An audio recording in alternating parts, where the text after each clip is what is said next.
How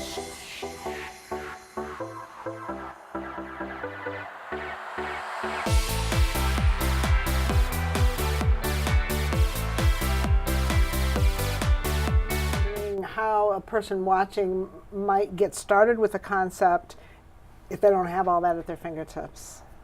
I would say definitely one of the things that you can do to get started, and I've been to a few schools in Pinellas and in other districts where they're starting by kind of gathering some of those things that you might even see in an art classroom. So you can start by kind of pulling together some of those extra little items you may have around your house.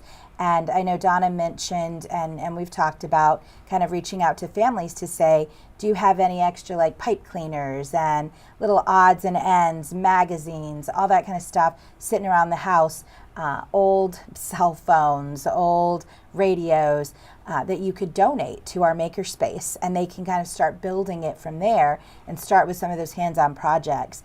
Schools do sometimes get funds through the library media funds, so they can use some of that for makerspace. I know that Laura Woods has been very supportive about trying to find those big items that are sometimes a little more expensive and trying to sprinkle those throughout the media centers so that they've got I'll a spot jump in to there. start. That is a way that our Pinellas County referendum has been supporting our library media centers. And I don't know about this particular set of equipment, but I do know that we have really given every single school library some starting points for Makey Makey. And some of them are more expensive than others. The Makey Makey kits are usually start around $50. So you can get some that aren't outrageously expensive.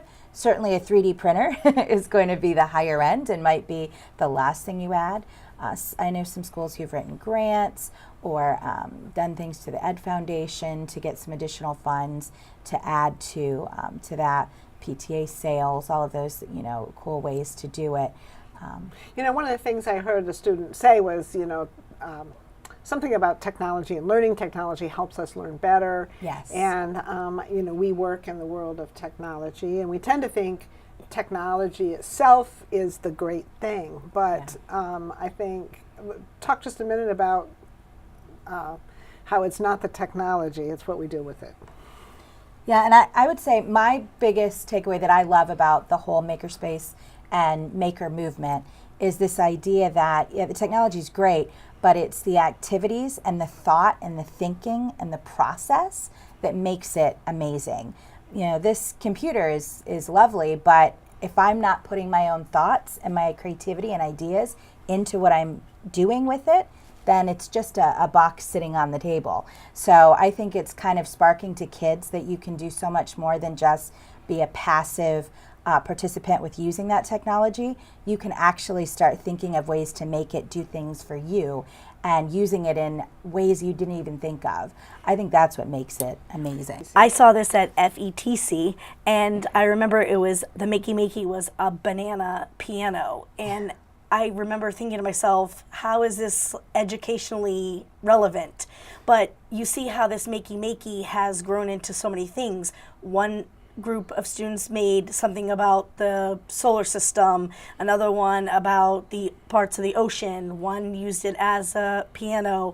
So it's not limited by the tool, it's the kids' creativity. It could go anywhere. So good point. You think, well, big deal. You can make, it's kind of cool. You can make a piano out of a banana. Right. But why would you? Right, exactly. Why would you not? Why would you not? See, there you go. We're limited in our own thinking.